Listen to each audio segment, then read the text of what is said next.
Hey guys, Late Boy Scout here for Vlog Tuesday edition with some breaking news. You may have heard this by now already. The ATF is no longer banning M855 ammo, the SS-109 armor-piercing round that we're all so concerned about and have been buying up in bulk and paying extraordinary prices for. I, for one, am lucky that I haven't done that. I paid a little bit more than I needed to for about 150 rounds, but that's it. That is all. I say they're not going to ban it anymore. In reality, they're going to spend a little more time studying it before they actually have any sort of official ruling or framework or final framework for it. This report came from, well, the ATF tweeted today, "You spoke, we listened. At ATF HQ plans more study on the proposed AP ammo exemption framework." So in other words, I guess we didn't know what we were talking about after all. We're going to study up on this a little more before we issue any final ruling.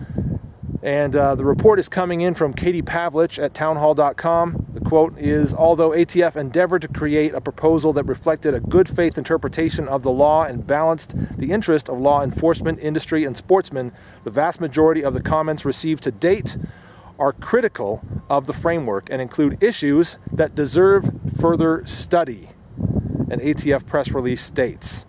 Accordingly, ATF will not, at this time, seek to issue a final framework. After the close of the comment period, which is March 16th, 2015, ATF will process the comments received, further evaluate the issues raised therein, and provide additional open and transparent process, for example, through additional proposals and opportunities for comment, before proceeding with any framework.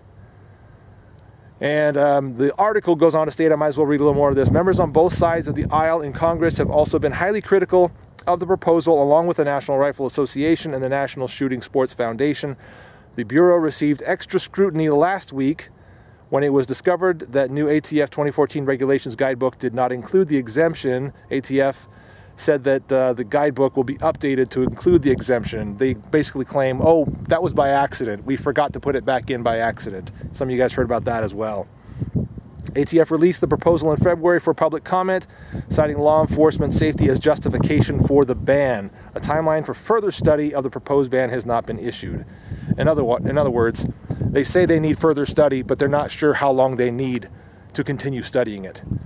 What we really need to understand by this, guys, is that the ban that was going to go forward, that we got really up in arms about and shouted at our congressmen about and shouted at the ATF about, that is postponed at the very least. In other words, we've made a difference. That's a very good thing, and we should be happy about that. Have we made a permanent difference? That's another question. And I don't think we should take this as a sign that we have won the battle, or that it's over, that the war is over. I think that we have won the day, but that doesn't mean that the whole fight is over. This had to be, in my opinion, this was inevitable. They had to rescind this, or they had to take it back, or let us know that we're not going to do this. They had to, because it was so clear, so incredibly clear, that what they were trying to do was illegal. In so many ways, the framework that they laid out was incredibly flawed. Many of you guys recognize that. If you read it in full, you definitely saw that. So many great gun channels here on YouTube pointed it out and talked about it. I pointed it out and talked about it in a lengthy, drawn out, and just rambling discussion about the whole framework. What it basically came down to is they claimed that officer safety was the reason for this, police officer safety. But that's flawed logic and flawed reasoning in so many ways. Number one, there's no data suggesting that the rifle-based pistols, is what I'm going to call them, AR-15 pistols, AK pistols, etc., that shoot .223, have been used against police officers ever. There's no data showing that they've ever been used against police officers, let alone killed any. So, officer safety is just not a good argument for this. Furthermore, the round itself has got a steel tip, but it does not have a steel core. And the law that this framework is supposedly trying to uphold by banning this ammo, the law states that it has to be a core. A tip and a core are not the same things. So this ammo never fell under the jurisdiction of that law. I don't know if jurisdiction is the right word, but it never should have been restricted under that law in the first place. So there's that. So again, officer safety, The reasoning there is bunk. The qualification of that round as being armor-piercing, also baloney. Next is the fact that they claim that these pistols, AR-15 style pistols, we've got to ban them from these easily concealable weapons. I mean, even the White House came out and said that. That, you know, by doing this, we are getting these, you know, these armor-piercing rounds, they're not going to be in these easily concealable weapons. So ridiculous. I mean, if you just compare the size, and I sent this in a letter to the ATF, I don't know why I bothered, but I was all heated up about it one night and sent out a letter and included 2 photos. One of the Ruger LCP, an easily concealable pistol, and one of an AR-15, a very compact AR-15 pistol with a very short barrel on it, probably 6 inches or something. And said, you know, which one is concealable, this one or that one?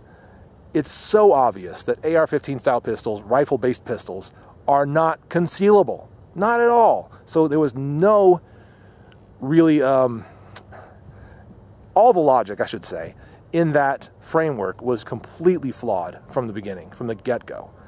So it had to be rescinded. It had to be, or we would have to have come out with, you know, an absolute and full-on lawsuit against the ATF to reinstate the legality of that round, because again, their reasoning and the legality of banning that ammunition is completely flawed. It would have been completely illegal to make that move. But they were doing it anyway, but they've held off on it again because 80,000 letters have come in complaining about that framework, the vast majority of which have been negative.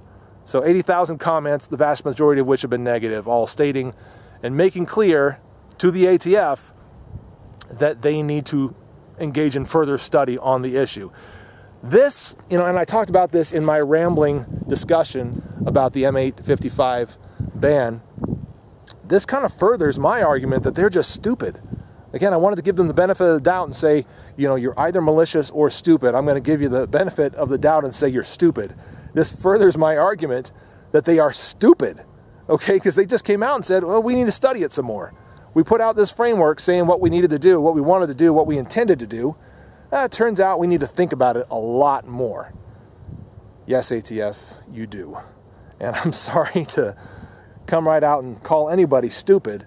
You know, the ATF is made up of, for the most part, good people who are trying to do a good job and serve their country.